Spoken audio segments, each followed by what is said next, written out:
Ka ba sa itlog at gusto mo itong kainin mapa-breakfast, tanghalian o merienda? Siguradong magugustuhan mo kung paano niluluto ang itlog na ito dito sa factory na ito. Iba yung kanilang lutuan, nasa square. Para nga naman mahulman ng maayos yung itlog. Diba? Maraming ginagawa.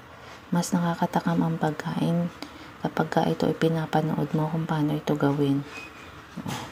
Nilalagyan na ng pampalasa at unti-unti na itong iniikot.